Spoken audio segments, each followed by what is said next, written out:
Mas palalakasin pa ng PNP ang kampanya laban sa cybercrime sa tulong ng TikTok. Maging kasi ang bentahan ng ilegal na paputok umabot na online. Yan ang agenda report ni Francis Polve. Arestado ang 3 online seller ng iligal na paputok sa magkakahiwalay na operasyon ng PNP Anti-Cybercrime Group sa Tondo, Malabon at Olongapo. Ayon sa PNP, bunga ito ng mas pinaigting na pagpapatrol sa mga transaksyon sa internet. Alinsunod sa utos ni PNP Chief General Romel Marpel na bawal ang pagbebenta online ng lahat ng uri ng paputok. Regarding dito sa illegal selling of firecrackers.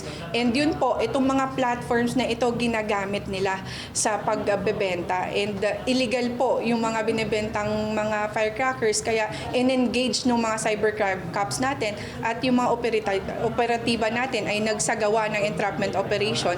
Kaya po nahuli natin sila.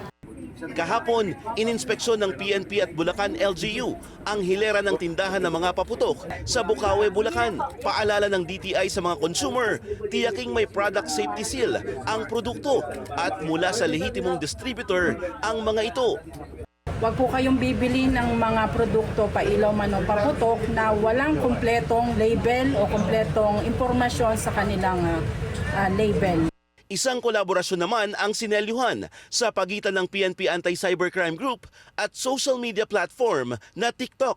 Ayon sa PNP ACG, layon nitong mas mapabilis ang aksyon ng TikTok sa mga report ng online scam. Nakapagtala na ang TikTok ng 108 na insidente ng panloloko mula January hanggang November 2024. Napag-alaman pa ng PNP ACG na bukod sa ilang uri ng scam, nagagamit din ng online platform sa pag-exploit maging ng mga bata. Also po, isa pong concern ni TikTok is yung sa Women and Children Cybercrime Protection Unit natin dito sa PNP ACG. Gusto din nilang makipag-collab doon since yung mga TikTok videos doon, minsan or kadalasan po, merong mga batang involved. And ito din pong mga batang ito ay ginagamit sa mga exploitation materials at pinagkakapirahan ng ibang tao. Para sa TikTok, magandang kolaborasyon ito para hindi mapasok ng mga scammer ang kanilang social media platform.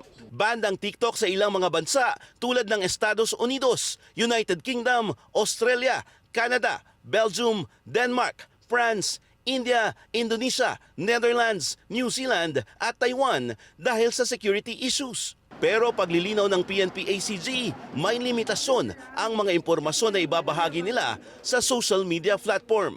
Dagdag paalala ng PNP ACG sa social media users, tiyaking mapagkakatiwalaan ang katransaksyon online at huwag nang gumawa at mag-post ng content na labag sa batas para maging mas maganda ang pagpasok ng bagong taon. Para sa agenda, Francis Polve, Bilyonaryo News Channel.